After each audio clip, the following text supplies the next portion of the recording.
Ó, aqui vai uma opinião impopular. A crise masculina também é um problema do feminismo. Eu sei, tem gente que vai reclamar, me chamar de macho-centrada, mas olha, até Bell Hooks foi lá no alto da sua sabedoria. Então eu vou insistir nessa conversa. Por favor, escuta o que eu tenho a dizer. Daqui a pouco todo mundo vai reconhecer esse problema, todas as feministas estarão falando sobre isso. Nos Estados Unidos já é uma questão que faz parte dos debates. E não porque nós somos boazinhas, mas porque é a decisão inteligente a ser tomada nesse momento. Eu sou Marilise Pereira Jorge, colunista do Meio. Eu não estou entrando nesse debate só porque eu gosto muito dos homens, e eu gosto mesmo. Eu sou hétero convicta, eu gosto da companhia dos homens, amigos, colegas, mas essa tentativa de reconhecer essa crise masculina e encontrar respostas para ela é pelo profundo amor que eu tenho pelas mulheres e por reconhecer que só assim a gente vai ter mais igualdade, segurança, mais parceria com o sexo oposto.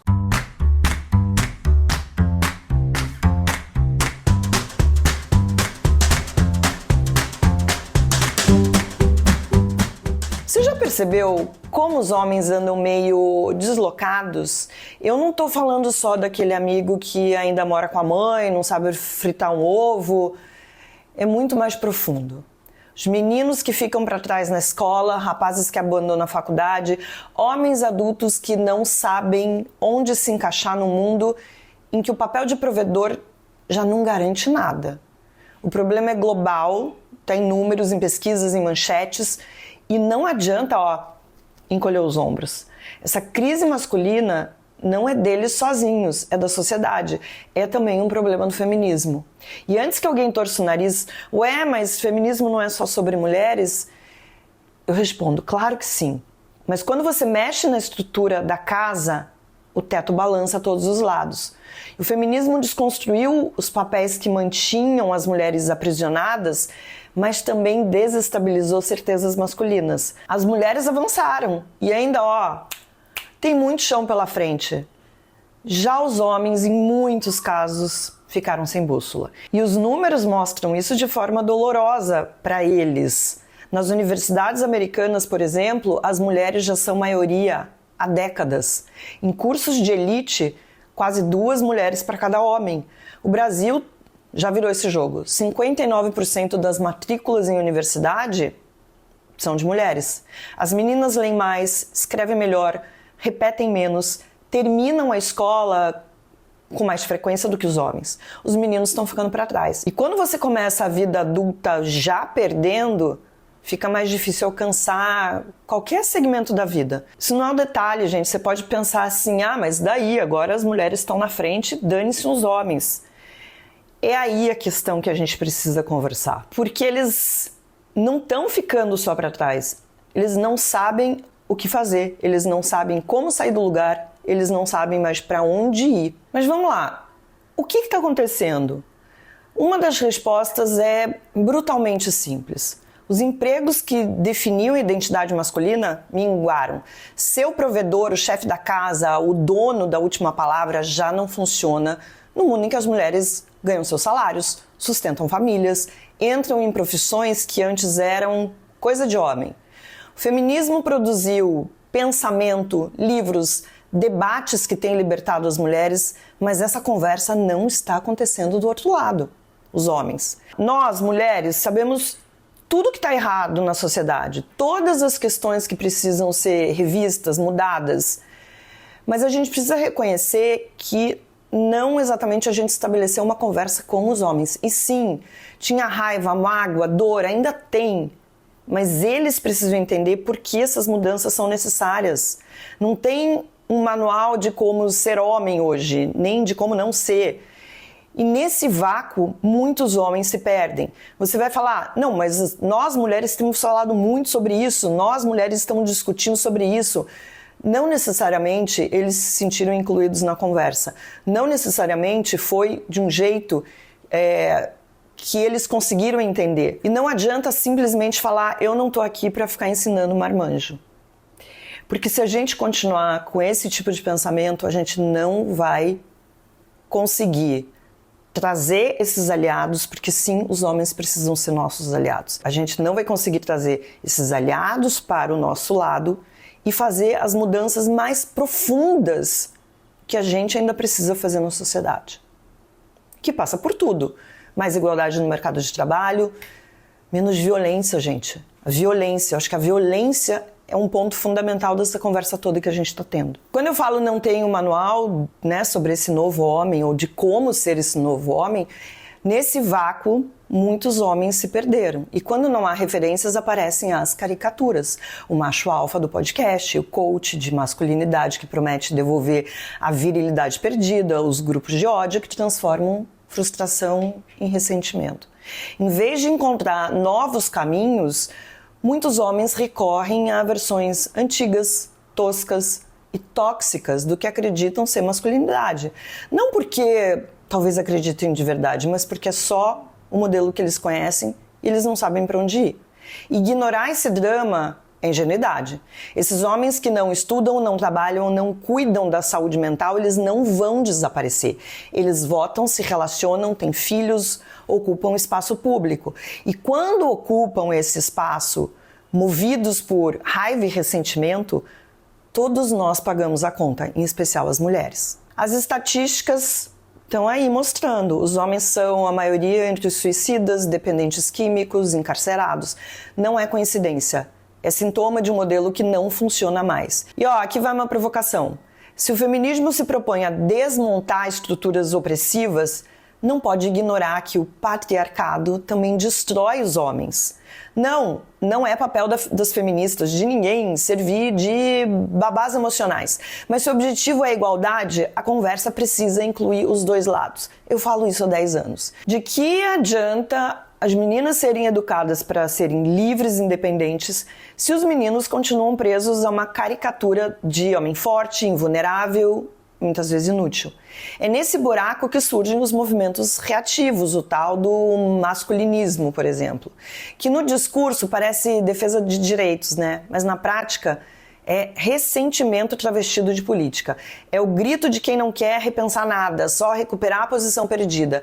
E a gente já sabe como isso acaba. No ódio ao feminismo, na violência doméstica, na política de homens que prometem resgatar valores enquanto tentam nos empurrar de volta para o passado. Mas a gente não vai, né? Agora, se a gente não oferecer alternativas, é esse discurso que vai ganhar força. Não adianta rir dos machos e as machulências, enfim, ironizar os vídeos de como ser homem de verdade. Tudo bem, cabe fazer graça. Eu acho que as humoristas mulheres, por exemplo, têm feito um trabalho brilhante, né? O humor é para isso mesmo, provocar. Mas essa provocação precisa de respostas. Se não houver outras respostas alternativas, é isso que muitos garotos vão ouvir. É isso que as novas gerações que estão chegando vão continuar entendendo sobre ser homem. E a gente não está falando só de empregos e diplomas. Tem uma crise de conexão. Eu li numa reportagem que 25% dos garotos e homens entre 15 e 34 anos disseram ao Instituto Gallup que haviam sentido muita solidão no dia anterior. 1 em cada 7 jovens disse não ter amigos próximos. Esse número era só de 3% em 1990. 2/3 dos homens com menos de 30 anos acreditam que ninguém se importa se os homens estão bem. Então fazer o quê? Primeiro assumir que existe uma crise. Sem desdém, sem achar que os homens têm que se virar sozinhos. É um problema da sociedade. Os dados estão aí. Depois, incluir meninos nos debates de gênero desde cedo. Não dá para ensinar só as meninas que elas podem ser tudo o que elas quiserem e deixar os meninos sem saída, além de repetir o script ultrapassado do homem durão, do provedor, do fortão. Aquele script que está lá escrito. Esse menino ele precisa crescer sabendo que ele tem alternativas. É preciso falar de emoções, de vulnerabilidade, de fracasso. É preciso ensinar que ser homem não é um papel fixo, é uma experiência que pode e deve ser reinventada. A gente também precisa de políticas públicas, eu falo isso o tempo todo.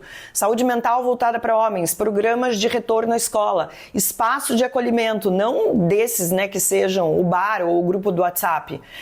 Não podemos continuar tratando a solidão masculina como um destino e nem o silêncio deles como normal. Pois é, silêncio é um aspecto muito cruel nessa história. Um relatório do Disque 100 mostrou que 1 em cada 5 casos de violência sexual infantil atinge meninos. Um número que pode ser subnotificado, porque se as meninas já não falam, você imagina os meninos. E a gente fala muito pouco sobre a violência contra os meninos. E eles menos ainda, né? A vergonha e o medo fazem com que eles escondam essa dor como se contar fosse uma segunda violência. E enquanto a gente insiste nessa ideia de que homem tem que ser forte e invulnerável, esses meninos carregam sozinhos um trauma que não tem onde pousar. Este é um problema muito maior entre as meninas, claro, mas na última década as meninas, adolescentes, mulheres adultas têm sido estimuladas e acolhidas para falar dos seus traumas, das violências às quais foram submetidas. E os meninos? Agora me diga, como esperar que esses garotos virem adultos saudáveis, seguros de si, se a primeira lição que aprenderam é engolir o choro e fingir que nada aconteceu? E eu estou trazendo um exemplo extremo de violência sexual, mas isso serve para tudo. Quantas vezes a gente vê pais, tutores dizerem para o menino engolir o choro? Hein? Que choro é coisa de menininha. O menino cresce acreditando nisso. E crescer acreditando que chorar é coisa de menininha é acreditar que as meninas são mais fracas. O silêncio sobre dores, angústias, nada disso protege, adoece. Quando qualquer tipo de abuso não vira palavra, vira peso. Peso que se arrasta pela vida inteira. Se a gente quer mesmo enfrentar a crise dos homens, a gente precisa começar por aqui, permitindo que eles falem sem medo de serem chamados de fracos, sem a vergonha de não caberem no papel do super-herói que nunca chora. E acima de tudo, a gente precisa falar sobre o que é essa crise na masculinidade em 2025, sem tabu, sem ironia. Se o homem se sente perdido, ele precisa ter espaço para dizer isso sem medo de ser ridicularizado. Porque quando ele não encontra espaço, sabe onde ele vai parar? No discurso de ódio. E isso não interessa a ninguém. Eu vou deixar aqui algumas reflexões necessárias. A gente precisa construir igualdade sem ignorar a outra metade da equação. O feminismo precisa enxergar que o patriarcado também estrangula os homens. O futuro só será melhor se, enquanto as meninas avançam para chegar num patamar de igualdade, os meninos podem revisar o que se espera deles, né? E ter outras alternativas do que eles podem escolher de vida. E olha, eu sei, é mais fácil rir dos podcasts de macho alfa, já critiquei, critico, já fiz piada, mas talvez seja a hora de olhar para essas questões com seriedade. Não por pena, mas por estratégia. Porque cuidar dos meninos é cuidar de todo mundo. Porque enquanto esses meninos, futuros homens, né, atuais homens já, estiverem aí à deriva, perdidos, se sentindo inadequados, sem entender que o feminismo é bom também para ele, o mundo inteiro também estará aí à deriva. O fato é que nós sempre vivemos surtos autoritários. Historicamente, dar golpe no Brasil é um negócio de menor risco que você pode tentar, né? À medida em que houve um processo de erosão democrática no Brasil, esse processo foi acompanhado de uma maior politização das Forças Armadas. Não havia politização das Forças Armadas? O que eu tenho certeza é que os altos comandos não aceitaram uma intervenção militar. Nós nunca tivemos dúvidas em não sair da legalidade. Não há dúvidas. De um ponto de vista histórico, o que está em julgamento no Supremo é o velho viés antidemocrático das Forças Armadas brasileiras.